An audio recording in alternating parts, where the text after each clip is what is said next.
చెప్పండి, మీరు తనని చూసినప్పుడు కొలాబరేషన్కే కలిసారు, బట్ వైల్ టాకింగ్ కానీ తినంతా బిజినెస్ ఓరియంటెడ్లా ఉన్నారు అసలు. అంటే అమ్మాయిలు బిజినెస్ ఓరియంటెడ్గా ఉన్న అమ్మాయిల దగ్గరికి వచ్చేసరికి తనతో ఎలా ఉన్నారు, కొంచెం జోవియల్గా ఉన్నారా, తనతో ఎక్కువ టైం స్పెండ్ చేయాలి అలా చూస్తారు కదా. What did you like most in him?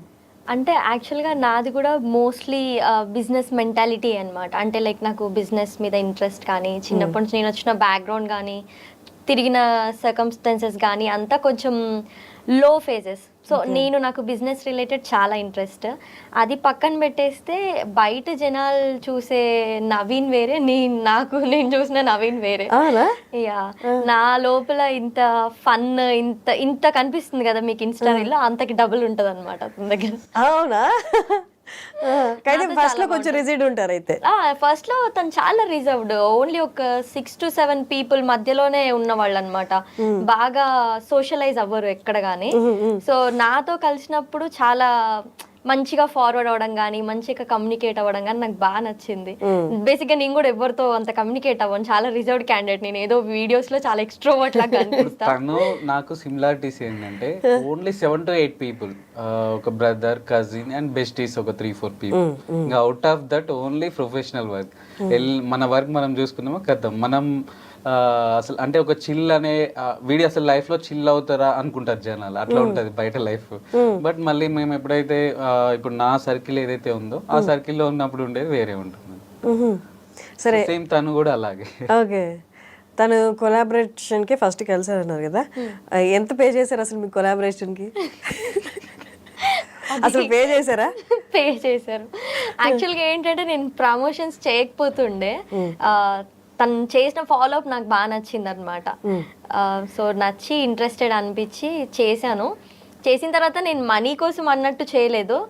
I like the concept, Irani concept అనేది హైదరాబాద్కి సంబంధించింది, ఎంతకైనా మన సిటీ కాబట్టి. సో ఫుడ్కి సంబంధించింది, ఐఎమ్ ఆల్సో ఫుడీ, ఒకసారి చేద్దాము. ఇంకొకటి నా కాలేజ్ ఏరియాలో వెళ్తా ఉంటది అనమాట. సో ఆ మిస్టర్ టీలోనే నేను ఒక 2 times మా ఫ్రెండ్స్తో గ్యాదరింగ్ అయి కూర్చున్నాను. సో ఎందుకు చెయ్యొద్దు, నేను అక్కడ ఒకప్పుడు వెళ్ళిన దాన్ని, అక్కడే ప్రమోషన్ వచ్చింది, చేస్తే బాగుంటది కదా అని వెళ్ళినాను. సో మిస్టర్ టీఏ నాదవుతుందని నేను ఎక్స్పెక్ట్ చేయలేదు. అమేజింగ్. చెప్పలేదు ఇంతకీ ఎంత పే చేశారో చెప్పలేదు ఆయన. అంటే అది కాన్ఫిడెన్షియల్ చెప్పచ్చా? ఇప్పుడు మీ ఇద్దరు కపుల్ కదా, ఇంకేముంది కాన్ఫిడెన్స్ అక్కడ, కాన్ఫిడెన్షియల్. ఫస్ట్ ప్రమోషన్ కి నియర్లీ 15 to 20K అయింది. జస్ట్ నేను వెళ్ళి ఒక రీల్ ప్రమోట్ చేసి వచ్చాను. సో నెక్స్ట్ ప్రమోషన్ కి వచ్చేసరికి అది అగ్రిమెంట్, ఫుల్ టైం అగ్రిమెంట్ అయిపోయింది. అంటే I mean you mean as a couple లేకపోతే యాజ్ ఎ అంటే ప్రమోటర్ గానా? కపుల్ గా. ఓకే, ఇలాగా. Amazing, amazing, nice nice nice. అంటే ఆ నెక్స్ట్ ప్రమోషన్ కోసం జరిగే డిస్కషన్స్ లోనే మాకు సిమిలర్ థాట్స్ చాలా కలిసినాయి అన్నమాట. కలవడం, నేను కూడా మ్యారేజ్ కి రెడీగా ఉన్నానని తనకు తెలియడము. So at the same time చేసుకుంటే బాగుంటది, ఇద్దరం కలిసి కెరియర్ బిల్డ్ చేసుకుంటే బాగుంటది అనిపించి ఫార్వర్డ్ అయ్యాం. నైస్. కానీ ఇప్పుడు అమ్మాయిలు చాలామంది అంటే ఎవరు ఒక మంచి పొజిషన్లో ఉన్నారు, లేకపోతే ఇన్స్టా ఇన్ఫ్లుయెన్స్ ఎవరైనా డిపెండెంట్గా లేని విమెన్ మ్యారేజ్ని పోస్ట్పోన్ చేస్తున్నారు. చేసుకుందాం కొంచెం దూరంలో, లేకపోతే కొంచెం టైం తీసుకొని చేసుకుందాం అనుకున్న వాళ్ళు. బట్ వాట్ మేడ్ యూ అంటే చెప్పారు, అంత వెల్ సర్కమ్స్టాన్సెస్ నుంచి నేను రాలేదు, కొంచెం నా కాళ్ళ మీద నేను నిలబడాలి అన్న సర్కమ్స్టాన్సెస్ నుంచే వచ్చారు. సో అలాంటి వాళ్ళకి కొంచెం తక్కువ ఉంటుంది వెంటనే పెళ్లి చేసుకోవాలని. But what made you like అంటే పెళ్లి చేసుకుందాం అన్న డెసిషన్ ఎందుకు వచ్చింది అసలు? అంటే నేను వచ్చిన బ్యాక్గ్రౌండ్ కంప్లీట్గా మేము ఏమంటారు విమెన్ బ్యాక్గ్రౌండ్, ఇండిపెండెంట్ అనమాట. నాకు 5 members sisters, I'm the younger one. Okay, నేను ఓన్లీ 1 sisterనే చూస్తాను మీ రీల్స్ లో. తను నాకంటే పెద్ద, మిగతా వాళ్ళు రీల్స్ చేయరు. సో వాళ్ళు డిఫరెంట్ స్ట్రీమ్స్లో ఉన్నారు. సో నేను అక్కడ నుంచి వాళ్ళ దగ్గర నుంచి నేర్చుకుంది ఏంటంటే ఒక్కొక్కరు ఒక్కొక్క ఏజ్లో సెటిల్మెంట్ చూసిన వాళ్ళు అనమాట. సో వాళ్ళ ఎక్స్పీరియన్సెస్ నుంచి నేను గ్యాదర్ చేసుకొని ఈ ఏజ్లో సెటిల్ అవ్వాలి, 25 అన్న ఏజ్లో సెటిల్మెంట్ వచ్చి మ్యారేజ్ చేసుకుందాం అన్న థాట్ నాకు ముందే ఉంది. సో ఏదైతే నా ఇండిపెండెన్స్ ఉందో, మ్యారేజ్ అయిన తర్వాత ఇండిపెండెంట్గా ఉండకుండా, ఇండివిజువాలిటీ చూసుకోకుండా టుగెదర్గా ఏదన్నా సరే టుగెదర్నెస్ ఉంటే మనకి ఆ గ్యాప్స్ అనేవి రావు. తర్వాత ఇండిపెండెంట్ లైఫ్ అనేది ఆటోమేటిక్గా ఎవరి స్పేస్ అనేది వాళ్ళకు ఉంటుంది, అది మనం స్పెషల్గా ఎక్స్పెక్ట్ చేయాల్సిన అవసరం లేదు. నవీన్ రెడ్డి అండ్ శ్రీదేవి అనేది కొంచెం సోషల్ మీడియాలో హాట్ టాపిక్ అవుతుంది. సో దాని గురించి వచ్చిన క్వశ్చన్ ఏంటి అంటే లైక్ 1 year బ్యాక్ ఒక కాంట్రవర్సీ అయ్యింది నవీన్ రెడ్డిది. సో మళ్ళీ అగైన్ ఇన్ఫ్లుయెన్సర్ని మ్యారేజ్ చేసుకోవడానికి ఏమన్నా రీజన్ ఉందా లేక ఏంటి అనేసి ఒక క్వశ్చన్. రీజన్ అంటూ ఏం లేదండి. ఇప్పుడు బిజినెస్ అన్నాక we travel with thousands of people. ఇప్పుడు బిజినెస్ అంటేనే ఒక జర్నీ. సో ఇప్పుడు జాబ్ అంటే మనకి ఫిక్స్డ్ ఉంటారు, ఒక 10 people 50 people లైక్ మన కో ఎంప్లాయీస్ ఉంటారు లేదా బాస్ ఉంటారు. ఇంకా అదే లిమిటెడ్, అదే ఫ్యామిలీ, అదే ఫ్రెండ్స్, అదే కొలీగ్స్, ఇదే 3 కామన్గా ఉంటాయి. లైఫ్ అంతా అది ఉంటుంది. బట్ బిజినెస్ అన్నాక మనం థౌజండ్స్ ఆఫ్ పీపుల్తో జర్నీ చేస్తుంటాం. అందులో కొంతమందితో మనం ఇంటరాక్ట్ అవుతుంటాం ఆ జర్నీలో.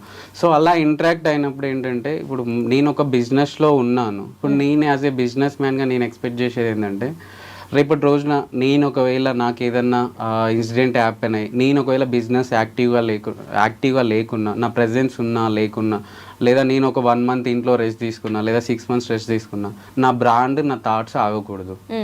సో అది అనేది కంటిన్యూ అవుతూ ఉండాలి. నా థాట్ ఏదైతే ఉందో నా థాట్ ఆగకూడదు. సో దానికి రిలేటెడ్ మైండ్ సెట్ ఉన్న వాళ్ళు వస్తే బెటర్ ఉంటుంది అన్నట్టు. లైఫ్ పార్ట్నర్ విషయంలో ఎవరికైనా ఎక్స్పెక్టేషన్స్ ఉంటాయి, మనకు అలా ఎక్స్పెక్టేషన్స్ ఉండేది. సో ఆ జర్నీలో ఏంటంటే అక్కడ కొన్ని థింగ్స్ మ్యాచ్ అవ్వడం జరిగింది. సో అలా డిసిషన్ తీసుకొని అలా ఫార్వర్డ్ అవ్వడం. సో మీది ఒక రీల్తో వైరల్ అయినారు. శ్రీదేవి మీరు కలిసి ఒక రీల్ చేశారు మ్యారేజ్ అప్పుడు. సో ఆ రీల్తో వైరల్ అయ్యారు. అది పెట్టిన ఒక 2 monthsకే మీరు సపరేట్ అయిపోయారు. ఎందుకు అనేది ఆ సపరేషన్? బికాజ్ యాక్చువల్లీ థింగ్ ఏంటంటే ప్రతి ఒక్కరికి బిజినెస్ అంటే ప్రొఫెషన్ వేరే ఉంటుంది, పర్సనల్ వేరే ఉంటుంది. ఇప్పుడు థింగ్ ఏంటంటే, ఇప్పుడు నాది ఏదైతే బిజినెస్ జర్నీ ఉందో, నా జర్నీ కానీ నా నాలెడ్జ్ కానీ థౌజండ్స్ ఆఫ్ పీపుల్కి యూజ్ అయ్యేది అనమాట. నా పర్సనల్ లైఫ్ ఏదైతే ఉందో గట్టిగా 10 మందికి కూడా యూజ్ అవ్వదు అనమాట. అది బట్ యూజ్ అవ్వదు. యాజ్ ఏ ఫాలోవర్స్ గా మాకు ఉంటది. ఇప్పుడు శ్రీదేవిని లవ్ చేసే వాళ్ళు శ్రీదేవిని లవ్ చేస్తారు, నవీన్ రెడ్డిని లవ్ చేసే వాళ్ళు నవీన్ రెడ్డిని లవ్ చేస్తారు. సో మీ ఇద్దరిని లవ్ చేసే వాళ్ళు కూడా ఉంటారు ఆఫ్టర్ మీ ఇద్దరికి మ్యారేజ్ అయిన తర్వాత కూడా. వాళ్ళకైనా మనం ఆన్సర్ చేయాలంటది, అసలు ఎందుకు సపరేట్ అయ్యారు వీళ్ళిద్దరు, any reason? First of all ఏంటంటే అండి, అంటే నేను చెప్పాను కదా, నేను లైక్ అంటే ఆ పర్సన్ని చూజ్ చేసుకోవడానికి రీజన్ అది. ఓకే, దెన్ ఆఫ్టర్ ఇప్పుడు ఏది ఉన్నా ముందే డిస్కస్ చేయాలన్నట్లు. లైక్ ఎవ్రీథింగ్, ఇప్పుడు లైక్ వాళ్ళ ఎంటైర్ ఫ్యామిలీలో 4 sisters అండ్ 1 brother ఉన్నారు తనకి. ఆ 5 people కూడా నా గురించి ఎంక్వైరీ చేసుకున్నారు బిఫోర్ మ్యారేజ్. ఎంక్వైరీ చేసుకున్న తర్వాతనే మ్యారేజ్ అనేది ప్రొసీడ్ అయ్యారనమాట. సో ఇప్పుడు నాది నేను హైడ్ చేసుకోవడానికి ఏం లేదు, నా లైఫ్ అనేది ఓపెన్ బుక్ అనమాట. ఇప్పుడు ఏదైతే నా మీద కేసు అయ్యిందో, నా ఇన్సిడెంట్ ఏదైతే ఉందో, lakhs ఆఫ్ పీపుల్కి ఆల్మోస్ట్ 2 states ఉన్న ప్రతి ఒక్కరికి తెలిసిన ఇన్సిడెంటే. అది వాళ్ళకి తెలుసు. తెలిసిన తర్వాతనే మళ్ళీ వాళ్ళు ఎంక్వైరీ కూడా చేసుకున్నారు. వాళ్ళు 4 sisters అండ్ 1 brother కలిసి ఎంక్వైరీ కూడా చేసుకున్నారు. చేసుకున్న తర్వాత వాళ్ళు అన్నీ ఓకే, పర్లేదు, ఈజ్ గుడ్ అనుకొని డిసైడ్ అయిన తర్వాతనే మ్యారేజ్కి అగ్రీ అయ్యారు. సో అయిన తర్వాత ఫార్వర్డ్ అయ్యారు. ఫార్వర్డ్ అయిన తర్వాత లైక్ అంటే ముందు ఉన్న టర్మ్స్ అండ్ మ్యారేజ్ అయిన 2-3 days తర్వాత నుంచి అక్కడి నుంచి వచ్చే మాటల్లో చాలా డిఫరెన్స్ అనేది 2-3 daysలోనే స్టార్ట్ అయిందండి. 2-3 daysలోనే స్టార్ట్ అయింది. So most of the people ఏంటంటే, ఇప్పుడు లైక్ నేను ఏం చెప్పాను, ఇప్పుడు లైక్ నాకు పార్ట్నర్తో పాటు, ఇప్పుడు ఇక్కడ థింగ్ ఏంటంటే పార్ట్నర్తో పాటు నేను నా ఆప్షన్స్లో నా బిజినెస్ని కూడా డీల్ చేసేటట్లు ఉండాలి నా పార్ట్నర్ అని. ఇప్పుడు ఒక్కొక్కరిది ఒక్కొక్క థాట్ ప్రాసెస్ ఉంటుంది. ఇప్పుడు నేను ఎలాంటి పార్ట్నర్ని చూస్తున్నాను, నా ఆప్షన్స్లో కూడా నా బిజినెస్ని ఫార్వర్డ్ చేసే కెపాసిటీ ఉన్న పార్ట్నర్ కావాలని నేను ఎక్స్పెక్ట్ చేస్తున్నాను. సో ఇప్పుడు ఎవరి ఎక్స్పెక్టేషన్స్ వాళ్ళకు ఉంటాయి. ఇప్పుడు ఇది కొంతమందికి చూడడానికి తప్పు అనిపించవచ్చు, అంటే చూసే విధానంలో ఉంటుందన్నమాట. ఇప్పుడు నేను ఏదైతే ఆలోచించానో కొంతమందికి అది కరెక్ట్ అనిపిస్తుంది, కొంతమందికి తప్పు అనిపిస్తుంది. బట్ వీళ్ళకి ఓకే అనుకునే ఫార్వర్డ్ అయ్యారు. దెన్ ఆఫ్టర్ మ్యారేజ్ ఒక 1st monthలో ఒక 2 or 3 reels చేయించుకున్నాము. సిచ్యువేషన్ ఎలా అంటే వాళ్ళ థింకింగ్లో కానీ వాళ్ళ రిసీవింగ్లో కానీ చాలా చేంజెస్ వచ్చాయన్నమాట. ఇప్పుడు ఎలా ఉందంటే, ఇప్పుడు మనం కలిసి ఉండాలంటే 100 మైనస్లు ఉన్న ఒక పర్సన్ మీద మనం ఫైట్ చేసి స్టాండ్ తీసుకొని కలిసి ఉండడానికి ప్రయారిటీ ఇస్తాం. ఒక పర్సన్ తోటి వద్దు అనుకుంటే ఉండడానికి 1000 reasons ఉన్నా వాటన్నిటిని బ్రేక్ చేసి సపరేట్ అవ్వడానికే చూస్తాం. సో ఇప్పుడు అక్కడి నుంచి జరిగింది ఏంటంటే, చిన్న ఎగ్జాంపుల్ నేను మీకు చెప్తున్నాను. ఇప్పుడు ఒక 2-3 reels, ఇప్పుడు మనకి ఏదైనా మనం ఉన్న ఫీల్డ్లో నీడ్ ఉంటే ఫ్రెండ్స్కి దాంట్లో పాసిబుల్ అవుతుంది అనుకుంటే ఫ్రెండ్స్ హెల్పే తీసుకుంటాం. అలాంటి దాంట్లో లైఫ్ పార్ట్నర్ హెల్ప్ తీసుకుంటే తప్పేముంటుంది. ఒక 2-3 reels అయితే ఆబ్వియస్గా చేయించుకున్నాను. చేయించుకున్న తర్వాత ఎట్లా అంటే, ఇప్పుడు ఎగ్జాంపుల్ ఎలా స్టార్ట్ చేశారంటే, ప్రమోషన్స్ కోసమే నన్ను మ్యారేజ్ చేసుకున్నారు. యా. ఇప్పుడు ఇక్కడ నా ఆన్సర్ ఎస్ అన్నాను అనుకోండి, అంటే నాకు నా మీద ఇష్టం లేదు. నో అన్నాను అనుకోండి, నీకు నా కష్టంకి రెస్పెక్ట్ లేదు. నేను నీ కోసం అన్ని ఎఫర్ట్స్ పెట్టి ఒక 3 రీల్స్ చేస్తే నా ఎఫర్ట్స్ని నువ్వు రికగ్నైజ్ చేస్తావు. అంటే ఇక్కడ అంటే దాని అర్థం ఏంటి, నేను ఆ ఆన్సర్కి వాళ్ళు వేసిన క్వశ్చన్కి ఎస్ చెప్పినా దాంట్లో నెగిటివే, నో చెప్పినా దాంట్లో నెగిటివే. అంటే వాళ్ళు ఏం డిసైడ్ అయ్యారు? ఓకే, సపరేట్ అవ్వడమే బెస్ట్ అని వాళ్ళు డిసైడ్ అయిన తర్వాత ఇవన్నీ అనమాట. ఇప్పుడు there are thousands of already నా గురించి లైక్ యూట్యూబ్లో కానీ నెగిటివ్ ఉంది, దాన్ని అడ్వాంటేజ్గా తీసుకోవడం వాళ్ళు స్టార్ట్ చేశారు. సో లైక్ ఎలా అంటే ఒక స్ట్రాంగ్ పోర్ట్రే చేయడం, ఇప్పుడు ఈయన గురించి ఈజీగా నెగిటివ్ చెప్తే నమ్మేస్తారు జనాలు అని చెప్పేసి స్లోగా స్టార్టెడ్ నెగిటివ్, లైక్ మారిండి అనుకున్నాం మారలేదు, ఇలాంటి స్టేట్మెంట్లు పెరుగుతున్నాయి అనమాట. డే టు డే పెరుగుతుంది. ఫ్రాంక్గా ఏంటంటే నాకు నా ఇల్లు వర్క్ ప్లేస్ తప్ప ఇంకో ప్లేస్ తెలియదు అనమాట. అండ్ థర్డ్ ఎక్కడికైనా వెళ్తే కాఫీ షాప్స్, నాకున్న అలవాటు కాఫీ అనమాట. వీక్లీ 5-6 డేస్ మినిమం వెళ్తాను. ఈ 3 ప్లేసెస్ తప్ప ఇంకెక్కడ నేను కనపడదు. మిస్టర్ టీ కాఫీ తాగుతాడు. ఓకే. సో ఇప్పుడు ఒక్కొక్కరికి ఒక్కొక్క హ్యాబిట్ ఉంటుంది. నాది ఏంటంటే కాఫీస్ నైట్స్ వెళ్తాము, ఈవినింగ్ లేట్ ఈవినింగ్స్ వెళ్తాం అనమాట. అరౌండ్ 10 PM 11 PM కాఫీస్కి వెళ్తుంటాం, డైలీ వెళ్తుంటాం. అది మాకు అలవాటు అనమాట. సో అంటే ఏది చెప్పినా స్టార్ట్ చేశారు, నాకేం అర్థం కాలేదు. అంటే లిటరల్గా చెప్పాలంటే ఇప్పటికీ నాకు ఆడ వ్యాలిడ్ రీజన్ లేదు వాళ్ళు ఎందుకు అవాయిడ్ చేశారు, ఎందుకు వెళ్ళిపోయారు అనేది.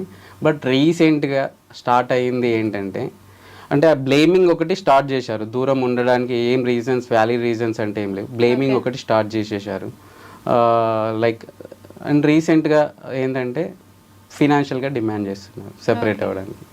అరౌండ్ 1 year ఎక్స్పెక్టేషన్లో ఉన్నారు వాళ్ళు.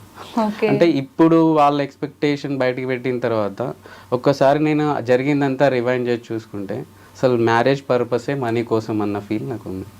ఓకే, 1 year అయితే మీ నుంచి ఎక్స్పెక్ట్ చేస్తున్నారు. యా. ఓకే. సో మీరు రెడీ ఉన్నారైతే? నేనేం లేదు, నేను ఏమన్నా లీగల్గా ఫైట్ చేసుకోవడానికి రెడీగా. ఇప్పుడు లైక్ మనతోటి జెన్యున్గా వచ్చారు, లైఫ్ షేర్ చేసుకుంటున్నారు, లైక్ మన అనుకున్నప్పుడు ఏదైనా చేస్తామండి. బట్ మనతోటి లైక్ వాళ్ళ బెనిఫిట్ కోసం యాక్ట్ చేశారు, నటించారు అని తెలిసినప్పుడు మనం ఎందుకు చేస్తాం? అంటే ఇక్కడ మీరు అంటున్నారు ఫినాన్స్ కోసమే నా లైఫ్లోకి వచ్చారేమో అనిపిస్తుంది అని చెప్పి. ఇప్పుడు వాళ్ళు ఒక స్టేట్మెంట్ ఇచ్చారు. బట్ మీది లవ్ మ్యారేజ్ కదా? లవ్ మ్యారేజ్, అదే నేను చెప్తున్నాను. ఇప్పుడు నా సైడ్ నుంచి నేను జనరల్ గా లవ్ మ్యారేజ్ అంటే జర్నీ అయితే చేస్తారు కదా బిఫోర్ మ్యారేజ్ కి ముందు. చేశాను, నాకు ఎక్కడ డిఫరెన్స్ రాలేదు. మ్యారేజ్ అయిన 2-3 days నుంచి స్టార్ట్ అయింది. 2-3 days నుంచి? 2-3 days నుంచి స్టార్ట్ అయింది. ఓకే. మీరు మ్యారేజ్ అయినప్పుడు అంటే వాళ్ళు నన్ను చూడడం, నా మీద పాస్ చేసే స్టేట్మెంట్స్ అనేవి 2-3 days నుంచి. యాక్చువల్లీ మ్యారేజ్ అయిన తర్వాత 16 days ఇంట్లో నుంచి బయటకు వెళ్ళరు. అవునవును, వెళ్ళరు. బట్ 3rd day ఇంట్లో ఉన్నప్పటి నుంచే స్టేట్మెంట్స్ స్టార్ట్ అయ్యాయి అన్నమాట. ఓకే. సో అప్పుడు మీరు కూర్చొని మాట్లాడుకోలేదా శ్రీదేవితో ఎందుకు ఇలా అనేసి? ప్రతి దానికి అప్పుడు అది ఓవర్ అన్నట్లే ఉంటుంది, బట్ అది కంటిన్యూషన్. ఇప్పుడు వాళ్ళు నా మీద చేసిన అలిగేషన్ ఏంటంటే బిజినెస్ కోసం లేదా ప్రమోషన్స్ కోసం చేసుకున్నారు అనుకున్నారు. నేను యాజ్ ఏ బిజినెస్ మ్యాన్గా దానికి రిప్లై చేయాలంటే, నా పెళ్ళికి తన షాపింగ్ కానించి మొదలు పెడితే, జ్యువెలరీ కానించి మొదలు పెడితే ఎవ్రీథింగ్ అటు సైడ్ ఇటు సైడ్ మొత్తం నేనే చూసుకున్నాను. జస్ట్ మ్యారేజ్కి పెట్టిన ఖర్చు బయట ఎక్కడికైనా ఇంట్రెస్ట్కి ఇస్తే, ఎవరికైనా ఇంట్రెస్ట్కి ఇస్తే అక్కడ వచ్చే ఇంట్రెస్ట్ తోటి మంత్లీ ఒక 10 people ఇన్ఫ్లుయెన్సర్స్ తోటి నేను వీడియోస్ చేయించుకోవచ్చు. అలాంటిది ఓన్లీ ప్రమోషన్స్ కోసం మ్యారేజ్ ఎందుకు చేసుకుంటాను? ఫేమ్ కావాలి అంటే సరే, గుడ్ ఆర్ బ్యాడ్, నేను ఇప్పుడు మ్యారేజ్ అనేది 2024లో అయింది నాకు. బట్ నేమ్ రికగ్నేషన్ లేదా ఫేమ్ ఎక్స్పెక్ట్ చేసిన ఆ వేలో మీరు తీసుకుంటే 2022 నుంచే నాకు బయట రికగ్నేషన్ ఉంది, నాకు కానీ నా బ్రాండ్కి కానీ. ఇప్పుడు నవీన్ రెడ్డి అంటే బయట మేబీ 100 మంది కూడా గుర్తుపట్టకపోవచ్చు, but mister T Naveen Reddy అంటే ఒక 1 CR people అయితే గుర్తుపడతారు. తెలుగు స్టేట్లో 1 CR people ఈజీగా గుర్తుపడతారు. ఆ రికగ్నేషన్ నాకు 2022లోనే వచ్చింది. సో ఇప్పుడు నేను కొత్తగా నేను ఎక్స్పెక్ట్ చేసే రికగ్నేషన్ కానీ, నేను ఎక్స్పెక్ట్ చేసే బిజినెస్ కానీ, నేను ఏదో స్టార్టప్ అయితే అరే నాకు అవుతుంది, ఇక్కడ నుంచి రికగ్నేషన్ వస్తుంది నాకు, నా బ్రాండ్కి, అండ్ ఇక్కడ నుంచి నాకు అది ఫైనాన్షియల్గా కావచ్చు, రికగ్నేషన్ నేమ్ విధంగా కావచ్చు, యాడ్ ఆన్ అవుతుంది అన్నట్లు ఉంటుంది. అవునా కదా? సో ఇప్పుడు నాకు అక్కడికి ఆల్రెడీ నా బిజినెస్ ఎస్టాబ్లిష్ అయిపోయింది. నాది స్టార్టప్ కాదు, అప్పటికి బిజినెస్ ఆల్రెడీ సక్సెస్. అప్పటికి hundreds of people మమ్మల్ని ఇన్స్పిరేషన్గా తీసుకోవడం స్టార్ట్ చేసేసారు. సో ఆ రికగ్నేషన్ ఉంది, ఫైనాన్షియల్గా సెటిల్ అయిపోయాం.